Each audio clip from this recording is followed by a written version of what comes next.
You're logging every bite. Net carbs look flawless. Then your ketones drop, cravings spike, and the scale laughs at you. That is the keto stall that makes people quit. Here's the brutal part. Hidden carbs still count, even when the label says keto. Serving sizes shrink. Rounding rules hide grams. Sauces, drinks, zero sugar snacks, and bite-sized tastes add up fast. Your tracker may say perfect, but your body keeps a full receipt. Keto works when the signal is clear, not when the math looks pretty. Moving to slide 2. Keto is not a magic number of carbs. It's a consistent low insulin signal that tells your body carbs are scarce, so the liver starts making ketones as a steady backup fuel. When carbs show up, even in small repeated hits, your body prioritizes burning that glucose first, and ketone production can dip. That's normal biology, not failure. Protein can blur the line, not because protein turns into sugar on a timer, but because large protein servings can raise insulin enough to slow ketones for a while, especially if you are lean, stressed, or eating very low fat. The fix is not to fear protein. The fix is to keep it consistent and right-sized. Aim for a similar protein target daily, spread across meals, and do not stack protein snacks on top of big portions. And remember, keto rewards consistency more than perfection. If your intake swings wildly day to day, ketones will swing too. One clear carb target, one consistent pattern, and the whole system calms down. Moving to slide 3. If you're stalled, confused, or new, total carbs is the cleanest lever you can pull. One number. No subtraction, no debates about what counts. You set a daily total carb cap and you track every gram on the label, including fiber and sugar alcohols. Why it works? Labels are messy. Serving sizes are flexible. Net claims assume digestion goes a certain way. Total carbs sidesteps all of that and makes it harder to accidentally overeat keto-branded foods. Try this for 2 weeks. Choose a total carb target you can actually repeat. Keep protein steady, and build meals from simple foods where the carb count is obvious. If ketones rise, hunger drops, and weight starts moving, you just proved your personal threshold. Then if you want more flexibility, you can earn it with the next approach. Moving to slide 4. Net carbs is the promise of more breathing room. You subtract fiber, and usually some sugar alcohols, from total carbs to estimate the carbs that actually raise blood glucose.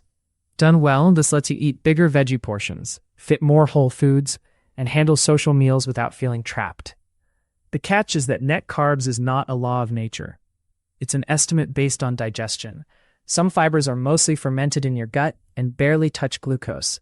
Some are only partly fermented. Some keto products use processed fibers that behave more like starch for certain people. And sugar alcohols vary wildly, from mostly inert to very impactful. So use net carbs when you want flexibility, but treat it like a hypothesis. If you feel great and your results match, keep it. If ketones tank, hunger rises, or progress stalls, your digestion may be counting more than the label does. Moving to slide 5. Fiber is not always free, because fiber is not one thing. Different fibers ferment differently, and your gut speed changes the outcome. If food moves slowly, more fermentation can happen. If it moves fast, more can pass through. Either way, some people still see a small glucose rise from certain fibers, especially highly processed added fiber in bars, tortillas, and breads. A practical way to test this is simple. Keep the rest of your day the same, add one high-fiber keto product, and watch your results. If you use a glucose meter, check your response. If you do not, use the basics: appetite, cravings, energy, sleep, and ketones the next morning. If one product reliably knocks you off, count its fiber as carbs for you. Track outcomes, not theories, and you'll avoid the next common landmine. Moving to slide 6. Sugar alcohols are where a lot of keto-friendly math breaks. Maltitol is the big trap. It often raises blood sugar more than people expect, and it can absolutely stall fat loss if you treat it like zero. Sorbitol is another one. It is lower impact than sugar, but it still contributes usable carbs for many people. Erythritol is usually the least impactful, because most of it is absorbed and excreted, not used for energy, but usually is doing work there. The real problem is blends. A bar may list sugar alcohols as one number, while hiding which ones dominate. Your body often tells you when you overdid it. Bloating, cramping, or urgent bathroom trips are not a badge of honor. They are a dosage warning, and your label math needs a reality check. Moving to slide 7. Food labels are not a lab report. They are a compliance document, and the math can be legal while still misleading you. First, rounding. Calories, carbs, and fiber can be rounded down per serving, and those small errors stack fast if you eat multiple servings. Second, tiny serving sizes. If a product says one serving is half a cookie, the label can look clean, while the real-world portion doubles everything. Third, net carb claims often strip out fiber and sugar alcohols without telling you which fiber, which alcohol, or how your gut handles them. Fourth, imported labels can follow different rules, especially around fiber types and carbohydrate labeling, so the same ingredient list can produce a very different carb number. You need a backstop that does not rely on marketing. Use total carbs as your anchor. Treat sugar alcohols and added fibers as maybe carbs until proven otherwise, and watch your response over 2 or 3 days. When the package and your results disagree, trust your results. Moving to slide 8. Whole foods are boring in the best way. Eggs, meat, fish, non-starchy vegetables, plain Greek yogurt, berries in measured amounts. They behave predictably because there is less processing, fewer isolates, and fewer hidden sweeteners. Keto products are different. Many are engineered to taste like old comfort foods, and that can spike cravings even if the net carb number looks low. A big reason is fiber isolates. In a whole plant, fiber is embedded in a structure that slows digestion. In a bar or tortilla made with isolated fibers, the structure is altered, and some people digest more of it than expected. Texture is your clue. The more it feels like bread, candy, or a chewy dessert, the more likely it is highly processed and easy to overeat. If you keep whole foods as your default, you can be looser with net carbs. If you rely on keto products, count stricter and test your personal response. Moving to slide 9. 2 people can eat the same 20 net carbs and get totally different outcomes. If you are more insulin sensitive, you may tolerate more carbs without feeling hungry later. If you are more insulin resistant, that same intake can drive stronger hunger and make adherence harder. Your gut microbiome also matters. Some people ferment certain fibers and sugar alcohols into usable energy and glucose-raising byproducts more than others. Activity level changes the picture too. A long walk after meals, resistance training, or simply hitting a higher step count increases glucose uptake by muscle and improves tolerance. Stress hormones are another wild card. High stress can raise glucose and make you crave quick energy, even if your carbs are on plan. Sleep debt does the same, increasing appetite and reducing impulse control. So if your friend thrives on a number that stalls you, it is not willpower. It is biology plus lifestyle, and you can adjust the inputs you control. Moving to slide 10. Pick your tracking mode based on the goal, not the trend. In fat loss plateau mode, tighten the screws for 2 weeks. Use total carbs, limit keto products, and keep meals simple so you can spot what changed. In medical keto mode, like seizure management under clinical guidance, precision matters even more, and you follow the plan exactly as prescribed. In athlete performance mode, you may time carbs around training and track performance, recovery, and body composition, rather than chasing the lowest number. In maintenance mode, consistency beats perfection. You use a carb range that keeps hunger stable and weight steady. In troubleshooting mode, you run short experiments. Remove sugar alcohols, then remove fiber isolates, then reintroduce one item at a time. The right tracking mode makes keto feel calm and repeatable. Moving to slide 11. If you are new to low carb, use a rule that is hard to mess up. Track total carbs, not net carbs.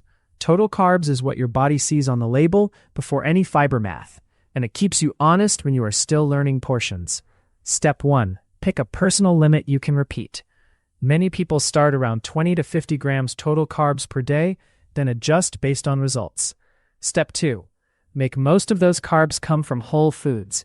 Think eggs, meat, fish, tofu, plain yogurt, non-starchy vegetables, berries in small amounts, nuts in measured portions. Step 3. Keep protein steady day to day. If protein swings wildly, hunger and scale weight swing with it. A simple anchor is 1 palm-sized serving at each meal. Then adjust if you are still hungry. Step 4. Measure progress weekly. Use the same morning weigh-in routine. Note energy and cravings, and look at the trend, not one day. Consistency beats perfect counting. Moving to slide 12. Net carbs can be fine once you have proof that the system is working for you. The proof is not a label claim, it is your results. You want stable energy between meals and hunger that shows up gradually, not as a sudden crash. Your morning weigh-ins should be fairly consistent, with the weekly average moving the direction you want. You should not need a steady stream of keto bars, keto cookies, or sugar alcohol snacks to stay on plan. Those foods can be useful sometimes, but dependence often means the math is doing more work than your habits. If you track glucose, you want predictable readings after meals and no mysterious spikes from net zero products. If you have labs being monitored, you want them stable or improving, and you want your training to feel normal. You should be able to lift, walk, or run without feeling flat all the time. When those boxes are checked, net carbs becomes a tool. When they are not, going stricter for a short, focused reset is usually faster than guessing. Moving to slide 13. If progress stalls, run a simple reset instead of changing everything at once. For 7 days, switch back to tracking total carbs. Cut keto treats first, especially anything with sugar alcohols or resistant starches. Keep your meals mostly whole foods and tighten portions just a little, not to starvation, just to eliminate the extras. During that week, protect sleep and hydration, and do not fear salt if you are eating low carb. Low insulin increases sodium loss, and low sodium can feel like fatigue and cravings. At the end of 7 days, retest with one variable. Add back net carbs, or reintroduce one product, or raise carbs slightly for training, but only one change. That's how you find the real lever instead of chasing noise. Moving to slide 14. Here is the decision tree that keeps this simple. If most of your diet is whole foods you cook or assemble yourself, tracking net carbs is usually fine once you are stable, because the fiber is naturally packaged and portions are easier to judge. If you rely on packaged foods, track total carbs. Food labels can use different fiber types and sugar alcohols, and some of them still raise glucose or appetite in real life. Total carbs removes the debate. If you are stalled, track total carbs until the stall breaks. It is the quickest way to uncover hidden carbs, portion creep, and free snacks. If you have medical goals like diabetes management, fatty liver concerns, or you are trying to reverse high triglycerides, default to total carbs unless your clinician says otherwise. You want the most predictable input. If you are in maintenance and you feel great, choose either method that keeps your weight, energy, and labs steady. The best system is the one you can repeat without friction. Moving to slide 15. Pick one method, total or net, and run it for 2 weeks without changing anything else. Log cravings, sleep hours, and a simple morning weight trend. Then adjust only one dial, your carb limit or your food quality, not both. If you want help dialing in your number, comment your current daily carb target. If this was useful, subscribe for more practical nutrition scripts. Medical disclaimer: this content is for general education and is not medical advice. Talk with a qualified healthcare professional before making changes to diet, supplements, or medications, especially if you have a medical condition, or pregnant, or take glucose-lowering drugs. Ketosis is a tool. Metabolic flexibility is the goal.